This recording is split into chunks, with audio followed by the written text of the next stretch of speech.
Nababagalan si Senator Raffy Tulfo sa pagde-deport ng foreign POGO workers sa gitna ng umiiral na POGO ban.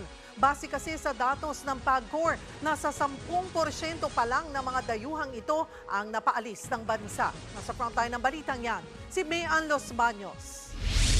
Simula nang pumasok ang 2025, burado na ang POGO sa bansa. Yun nga lang, medyo makupa daw ang pagpapadeport sa mga dayuhang sangkot sa POGO.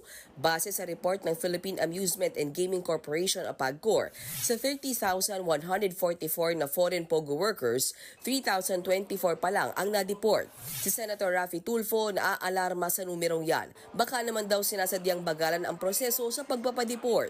Kine-question ko yung bagal ng sistema di ba? Gusto ko mabilisan para hindi tayo pagdudahan. Kasi pag nagdidili-dali kayo, nagbabagal-bagalan kayo, pagdududahan kayo. Yes, o Sir kalahati pa lang nadideport, January 8 pa, baka nag-aantay na ng pang-areglo. Pag-ilinaw naman ng Bureau of Immigration sa mahigit 30,000 na foreign POGO workers, lagpas 22,000 na ang napadeport natin noon pang December 31, 2024.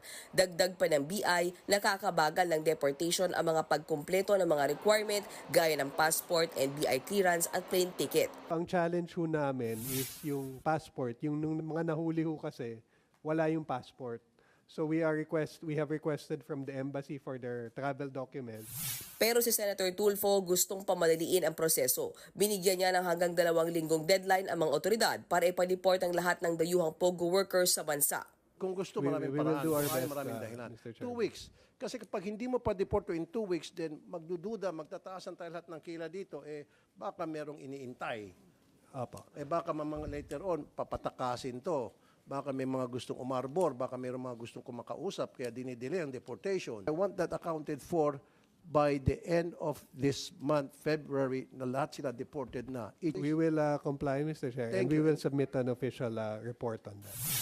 Matapos maban ang POGO, binabantayan naman ngayon ni Tulfo ang tungkol sa mga PIGO o Philippine Inland Gaming Operator. Mas nakakaalarma raw yan kaysa sa POGO. Git ng PAGCOR, meron silang programang ipinatutupad para sa responsableng gaming. Nagbabalita mula sa Frontline, Mayan Los Baños, News 5. Mga kapatid, Cheryl Cosim po, huwag maging huli at maging una sa lahat sa balitaan. Para sa tuloy-tuloy na talakayan sa Frontline, mag-follow at mag-subscribe sa social media pages ng News 5.